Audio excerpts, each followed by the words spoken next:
Olá, Nossa Terra, Nosso Minério está no ar com muitas informações do setor para você. Vamos mostrar o que é e por que o complexo NPK é tão importante para a agricultura brasileira. Vamos conhecer os dados atualizados de importação de fertilizantes.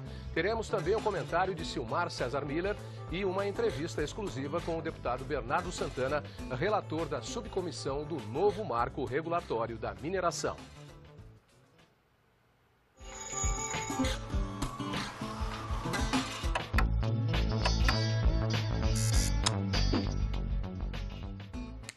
E vamos começar mostrando o que é o complexo NPK, sigla para nitrogênio, fósforo e potássio, e por que ele é tão importante para a agricultura brasileira. Ele é fundamental para o desenvolvimento das plantas, mas o país não tem grande disponibilidade desses elementos. O NPK é um composto químico formado por nitrogênio, fósforo e potássio e utilizado como fertilizante agrícola. Pode ser encontrado sob as fórmulas sólida e líquida. A fórmula é representada em percentual de cada um dos elementos e, assim, os adubos NPK podem ser classificados em nitrogenados, potássicos e fosfatados, de acordo com a formulação. O nitrogênio é o principal agente de crescimento das plantas e a falta desse elemento na fase inicial provoca retardo no crescimento. O fósforo é um dos agentes principais da formação da clorofila e da capacidade de absorção de nutrientes do solo pela planta. O potássio contribui para o fortalecimento dos tecidos vegetais e aumenta a resistência da planta à seca, às pragas e doenças. A maior parte desses elementos são importados, já que o Brasil não tem autossuficiência na produção. Então, vamos analisar cada caso. No caso de nitrogênio, a matéria-prima principal é gás natural hoje em dia. A Petrobras hoje vende gás natural a 11, 12 dólares por milhão de BTU. Nos Estados Unidos, que estão explorando aquelas fissuras na crosta terrestre, que é o shale gas, custa 2, 3 dólares por milhão de BTU. Então já começa com uma diferença brutal no caso de gás natural. No caso de fósforo, as jazidas brasileiras são pobres de fósforo, elas têm 7, 8% de P2O5 e as jazidas do Marrocos, por exemplo, têm 30, 32%. Então a gente precisa concentrar 5 vezes, 4, 5 vezes o minério para ele ter o mesmo teor da jazida do Marrocos. E não temos muitas jazidas além das que estão operando. Aí tem uma ou outra de pequeno ou médio porte, mas jazida grande não tem outra, né? Descoberta até o momento. No caso do potássio, a jazida que existe em exploração é a jazida da Vale, lá em Sergipe, que representa mais ou menos 10% do consumo nacional. E potássio, ele tem, as jazidas de potássio se concentram no hemisfério norte, ou estão no Canadá, ou estão na Rússia e na Bielorrússia. E o custo para abrir uma jazida de potássio é de 4 bilhões de dólares, mais ou menos. E no Brasil não temos reservas grandes que viabilizem um investimento dessa ordem. E os dados sobre o volume importado de fertilizantes no primeiro semestre deste ano foram divulgados pela Associação dos Misturadores de Adubos do Brasil. As importações de fertilizantes aumentaram 23% no primeiro semestre deste ano, para 9.679.000 toneladas.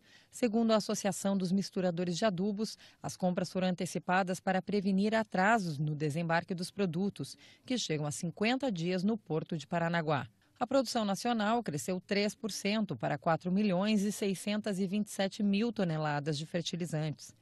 O volume de entregas de adubo ao consumidor final subiu 3,6% de janeiro a junho e atingiu 12.150.000 toneladas. O Brasil é dependente da importação de fertilizantes, quer dizer, nós temos limitações na produção, né?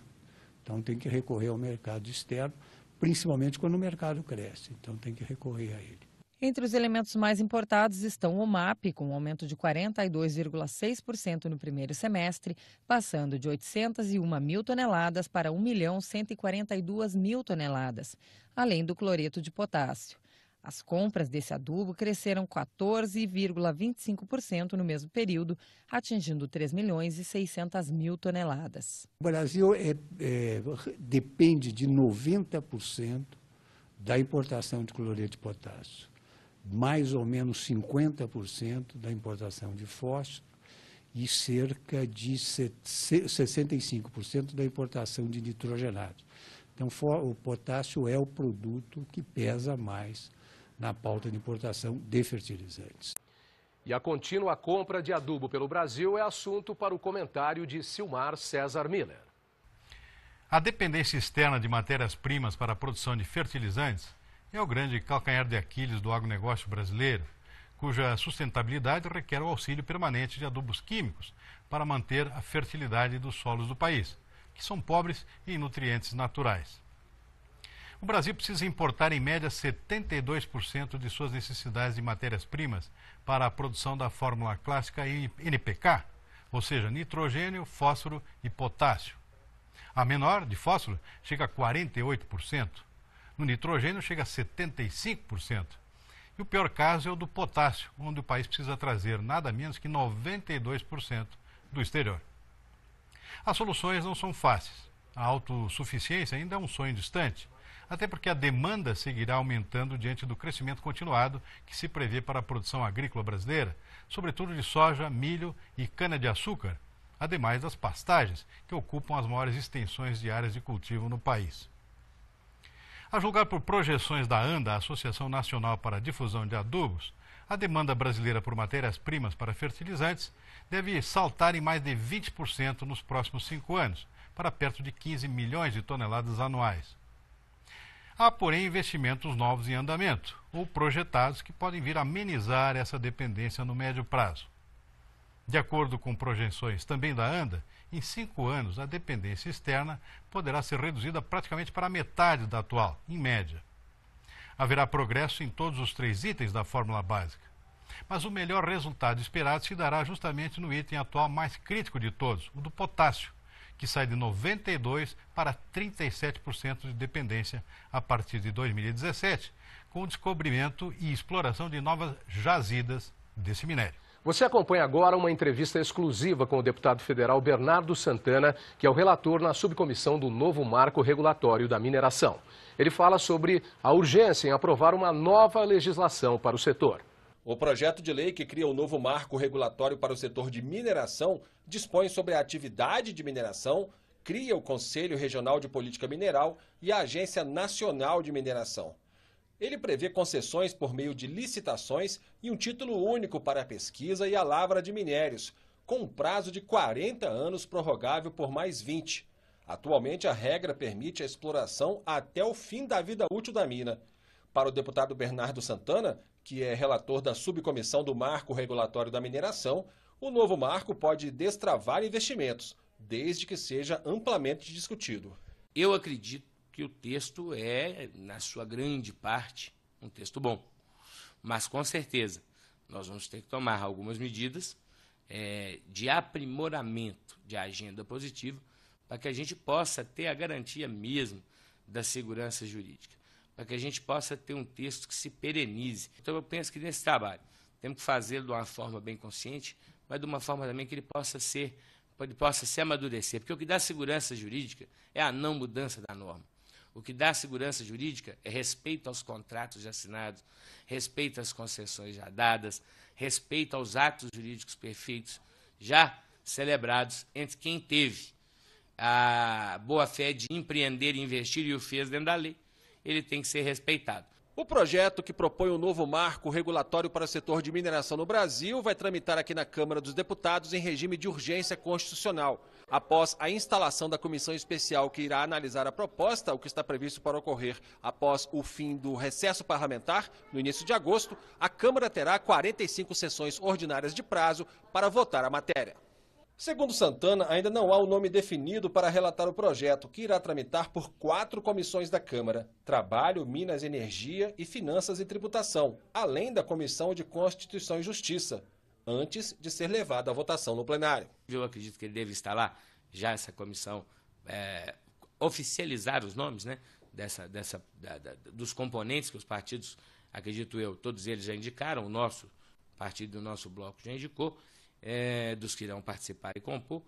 Ele deve estar lá para que logo que a gente volte do recesso possamos ir num ritmo bastante dinâmico, mas ao mesmo tempo responsável, para que a discussão seja levada ao ponto que tem que ser levada e para que a gente possa, ao final, ter toda uma situação de segurança para o país e de um marco bom, porque nós estamos num momento que nós precisamos buscar demais investimentos, que nós vamos buscar demais a manutenção do que temos, acima de tudo, né, para ter esse aquecimento econômico que nós almejamos e que o Brasil precisa. Veja agora mais notícias do setor da mineração com a repórter Andréa Rodrigues. A Verde Potash, empresa brasileira de exploração e desenvolvimento de fertilizantes, anunciou Antônio Schettino como o novo diretor de operações para a exploração e produção de potássio no Brasil. O executivo trabalhou no desenvolvimento de projetos com ferro, mineração de carvão e níquel para a MMX do Grupo EBX, para a Votorantim Siderurgia e para a Companhia Siderúrgica Nacional. O ministro dos Negócios Estrangeiros da Nigéria, Olugbenga Ashiro, esteve no Brasil no início dessa semana para fechar parcerias estratégicas nas áreas de energia e mineração e também de turismo e defesa. Ashiro discutiu com o presidente do Senado, Renan Calheiros, como serão feitos os acordos de cooperação. Caberá ao Senado a função de estabelecer os marcos federais desses tratados. O SENAI, Serviço Nacional da Indústria, em Corumbá, Mato Grosso do Sul, tem vários cursos disponíveis na área de extração mineral. Os cursos de qualificação disponíveis são de amostrador de minérios, beneficiador de minérios e operador de mina. Na modalidade de aprendizagem industrial, é oferecido o curso de amostrador de minérios. Atualmente, são 10 turmas em andamento do curso técnico em mineração, que juntas somam 350 alunos. Na qualificação profissional, são mais 247 alunos. E em aprendizagem industrial, há 17 estudantes.